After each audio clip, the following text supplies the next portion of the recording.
Une mission de renseignement dans la poussière afghane. Les hussards parachutistes vont à la rencontre de la population.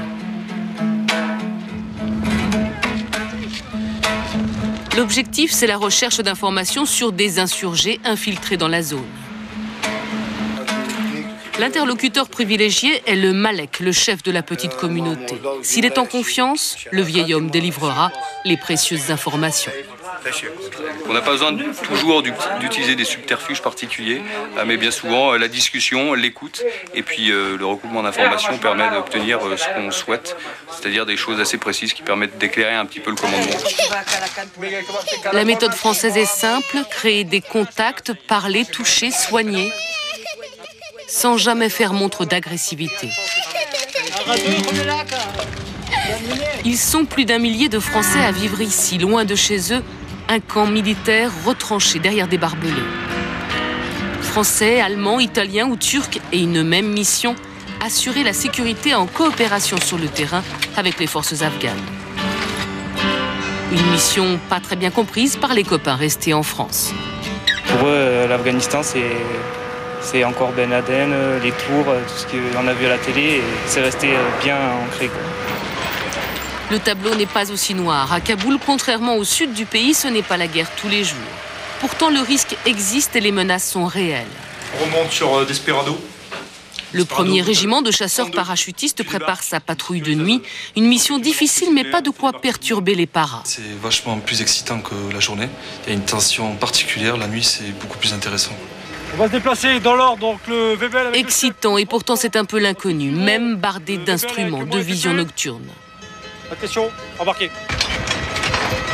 Direction le nord-est de Kaboul, un quartier réputé pour ses trafics de drogue dans un pays qui produit 97% de l'opium mondial. C'est le berceau des talibans. Et là, quand même, le danger, il est quand même assez potentiel, quoi. Armes à feu, IED, mines. Talibans, dealers ou kamikazes sont les ennemis potentiels. Dans le silence de la nuit, chaque voiture est suspecte.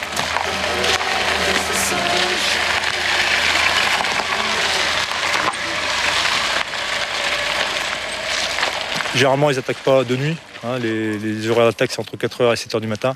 Et comme ils ne savent pas qu'on patrouille à pied, bon, il n'y a pas de raison que ce soit un attentat suicide.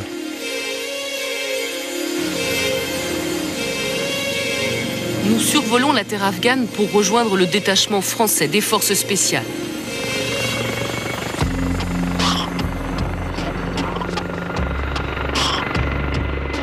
Au sol, c'est la Commando School. Ici, quelques 300 militaires afghans sont formés sur le modèle des Rangers, un entraînement de haut niveau supervisé par l'élite de l'armée américaine et française. Les commandos français, ce sont eux, filmés de dos pour préserver leur anonymat. La plupart ont combattu les talibans sur l'un des sites les plus exposés au sud du pays. Cette formation est une nouvelle mission. L'art de la guerre à l'américaine ressemble à cela. Assemblage de mortiers en un temps record.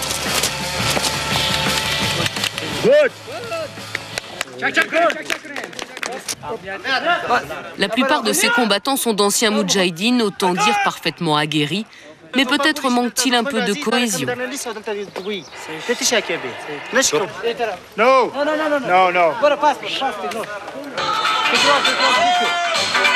Retour à Kaboul où l'ambiance est décontractée. Samedi soir, c'est la soirée des popotes.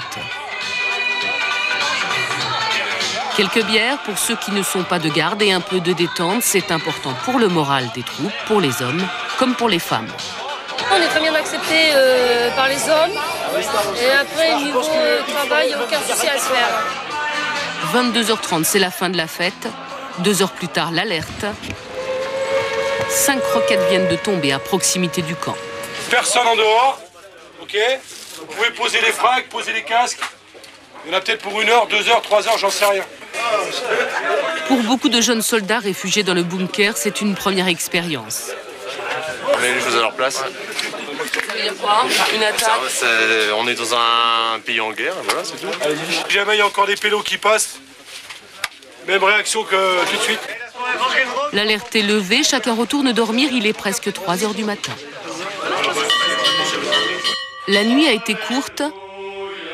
Ce dimanche à Kaboul, les croyants viennent chercher auprès du padré un peu de réconfort. Une messe d'action de grâce aujourd'hui, d'être tous sains et saufs après les événements de cette nuit. Rendons grâce au bon Dieu d'être En là. mission, la religion prend une dimension particulière. C'est pas uniquement aller chercher la confiance, le réconfort ou le gris-gris qui va nous porter bonheur, hein, mais c'est plus de l'ordre de l'interrogation sur le sens de nos vies, qu'on se pose sans doute plus quand on est en opération que quand on est en France. L'heure n'est pas encore au désengagement de la France. Pour les militaires, la mission continue entre guerre et paix.